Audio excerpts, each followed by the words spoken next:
Apartment లేదా gated కమ్యూనిటీలో ఇల్లు కొనే సమయంలో విస్తీర్ణానికి సంబంధించి చాలా అయోమయం ఉంటుంది.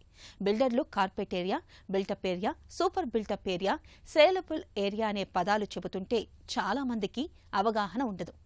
బిల్డర్ చెప్పే ఇంటి విస్తీర్ణంలో ఏ ఏ ఏరియాలు కలిసుంటాయి, మనం కొనే ఇంటి విస్తీర్ణంలో కామన్ ఏరియా పోను వచ్చే ఏరియా ఎంత, మనం ఇంటి కోసం చెల్లించే డబ్బులకు మన ఫ్లాట్లో ఎంత ఏరియా వస్తుంది, ఇలాంటి సందేహాలను నివృత్తి చేసేందుకు శ్రీనిలయం స్థిరాస్తిలో ప్రత్యేక కథనం.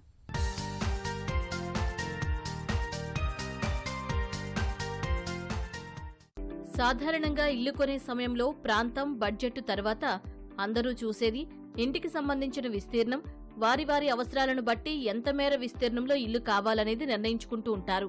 అయితే ఇల్లు కొనడానికి వెళితే carpet area, built up area, super built up area, saleable area అనే పదాలు బిల్డర్ నుంచి ఎక్కువగా వింటూ ఉంటాం. కానీ చాలా మందికి ఈ పదాలు, ఈ అంశాల పట్ల పెద్దగా అవగాహన ఉండదు. కొత్తగా ఇల్లు కొనాలనుకుంటున్న వారికి ఈ విషయాలపై కొంత అవగాహన ఉంటే ఇంటి విస్తీర్ణం తమ కుటుంబానికి సరిపోతుందా లేదా ఎక్కువ విస్తీర్ణం గల ఇంటిని తీసుకోవాలా అనే నిర్ణయానికి రావడానికి ఉపయోగపడుతుంది. అంతేకాదు, మనం ఇంటి కోసం చేస్తున్న ఖర్చుకు ఎంత మేర విస్తీర్ణంలో ఇల్లు వస్తుందన్నది తెలుస్తుంది. మామూలుగా గేటెడ్ కమ్యూనిటీ అపార్ట్మెంట్లో ఫ్లాట్ను విక్రయించే సమయంలో బిల్డర్లు carpet area, built up area, super built up area, saleable ఏరియాగా విభజిస్తారు. ఇందులో కార్పెట్ ఏరియా ప్రధానమైనదిగా చెప్పాలి. ఇంటికి సంబంధించి బయటి గోడలను మినహాయించి ఇంటి లోపల ఉండే విస్తీర్ణం మొత్తం కార్పెట్ ఏరియా కిందకు వస్తుంది. ఇంటి లోపల ఉండే గోడలు దీని పరిధిలోకి వస్తాయి. హాలు, పడక గదులు, వంటగది, స్నానాల గదుల వరకు కార్పెట్ ఏరియాగా పరిగణిస్తారు. అంటే మనం కొనే ఇంటికి ఎంత మేర కార్పెట్ ఏరియా వస్తుందో లెక్కలేసుకుంటే ఆ విస్తీర్ణం మన కుటుంబ సభ్యుల అవసరాలకు సరిపోతుందా లేదా అనే నిర్ణయానికి రావచ్చు. ఇక ఇంటికి సంబంధించిన ఆ తర్వాత చెప్పుకోవాల్సింది బిల్డప్ ఏరియా గురించి. కార్పెట్ ఏరియాతో పాటు ఇంటి బయటి గోడలు, బాల్కనీలు బిల్డప్ ఏరియా పరిధిలోకి వస్తాయి. బిల్డర్లు మొత్తంగా కొనుగోలుదారులకు విక్రయించేది సూపర్ బిల్డప్ ఏరియాగా చెప్పుకోవాలి. అంటే బిల్డప్ ఏరియాతో పాటు మిగతా ఇళ్లకు ఉమ్మడిగా ఉపయోగించే కారిడార్లు, మెట్లు, లిఫ్ట్ మార్గాలు, క్లబ్ హౌస్ వరకు విస్తీర్ణంలో సదరు ఫ్లాట్ వాటాని కలిపి లెక్కిస్తారు. ఇంటి కొనుగోలుదారులకు ఫైనల్ గా ఈ విస్తీర్ణాన్నే విక్రయిస్తారు. కాబట్టి దీన్నే సేలబుల్ ఏరియా లేదా సూపర్ బిల్డప్ ఏరియా అని అంటుంటారు. అంటే మనం ఇంటి విస్తీర్ణానికి సంబంధించిన కార్పెట్ ఏరియా సుమారుగా 70% వస్తుంది. ప్రస్తుతం గేటెడ్ కమ్యూనిటీలో బిల్డర్లు, నిర్మాణ సంస్థలు సౌకర్యాలకే పెద్దపీట వేస్తున్నారు. దీంతో సహజంగానే 30% విస్తీర్ణం ఉమ్మడి అవసరాలకు పోతుంది.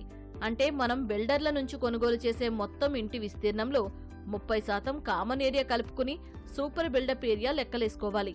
ఉదాహరణకు బిల్డర్ దగ్గర 2000 చదరపు అడుగుల విస్తీర్ణంలో ఫ్లాట్ తీసుకుంటే ఇంటి లోపల వచ్చే కార్పెట్ ఏరియా సుమారుగా 1400 చదరపు అడుగులు మాత్రమే. అంటే ఈ లెక్కన చదరపు అడుగుకు 1400-285 రూపాయలు పడుతుంది. కానీ మనం బిల్డర్కు 2000 చదరపు అడుగులకు 2 కోట్ల రూపాయలు చెల్లిస్తున్నాం.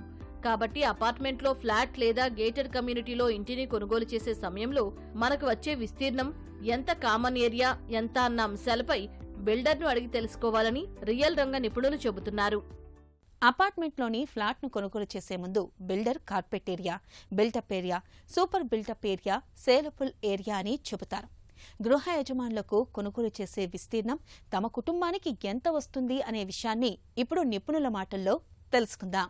ఫస్ట్ కార్పెట్ ఏరియా, తర్వాత బాల్కనీ ఏరియా, తర్వాత కామన్ ఏరియా, ఇవన్నీ కలిపితే సేలబుల్ ఏరియా. అంటే ఇప్పుడు మన సూపర్ బిల్టప్ ఏరియా, ఇంతకుముందు ఏదైతే మనం బిల్డర్స్ అందరూ ఫాలో అయ్యేది ఏంటంటే plinth area plus common area కలిపితే సూపర్ బిల్టప్ ఏరియా.